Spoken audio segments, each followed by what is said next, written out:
School workers all across Indiana are constantly doing all they can to make sure their students are safe. This morning, I'm going to introduce you to a Southside behavior specialist who took that protective instinct one step further. She actually adopted a student that she was assigned to help out in kindergarten.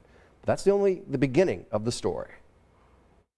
The story of how Paige Bramlett adopted her son William reads like a modern-day fairy tale. From the very beginning, I knew that it was my goal to keep this child safe, and if that meant that it was adoption, then that's what that meant. In October of 2019, as a behavior interventionist at an elementary school in Franklin, it was Paige's job to help William as he struggled with PTSD and trauma as a foster child. My goal really was to focus on the emotional and social regulation, and we really focused a lot on the zones, like red meaning angry, green meaning oh, you're good, and how are you feeling today. Right away, Paige and William bonded. We spent every day together at school. We went to recess together, we had lunch together, we worked on social and emotional behaviors, and I think I really got to see him come out of his shell. So what was the deciding factor in, you know what, I want to adopt this kid. I want to make this child my forever child. I knew that this child needed a forever home, and they didn't want him to continue to bounce back and forth out of foster homes. In January of 2020, Paige became William's foster mom. Then in August of this past year,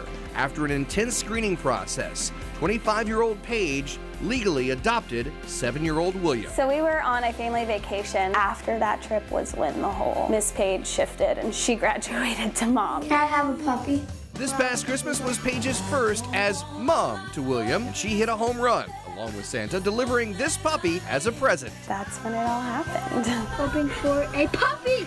Paige posted this video to TikTok and it exploded. A puppy! I guess an adoption story and a puppy was really needed. A lot of people have said, you know, that's the happiest story we've heard. Not just a lot of people, millions of people. 10.6 million. As people learned Paige and William's adoption story, the friend requests came pouring in from all over the world, including a certain Hollywood actress. Jamie Lee Curtis. She has reached out twice, wanting to send books to William, which is really cool. And Paige and William were becoming celebrities themselves. They appeared on a national TV show together and even got a mention in a little magazine. People magazine reached out. They put us on Christmas Day. We were next to Kate Middleton on the Instagram page. So you have a son, you have a dog, you have a home. The one thing missing in your life right now is... A man. Do you have time for a man in your life? Yeah, I think. I worry about, you know, bringing somebody around, but he longs for that. Somebody who can do the man things and boy things with him,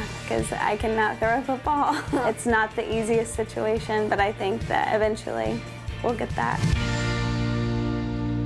And court officials were so impressed by how Paige provided the structure that William desperately needed, so that's why they approved the adoption. When the store Five Below heard about Paige and William's story, they donated thousands of dollars worth of Christmas gifts to William this year. And we've got much more in the story at WTHR.com. Before you even started this, I was following them, unbeknownst to me, on TikTok and following the story. And then you started talking about it, and I thought, oh my gosh, this is so incredible. Yeah, I mean, it's amazing the size of her heart to reach out with William in that way and become a forever mom. Same. I saw this on TikTok as well, but had no idea the ties to Indiana. So it's awesome that you're able to tell their story.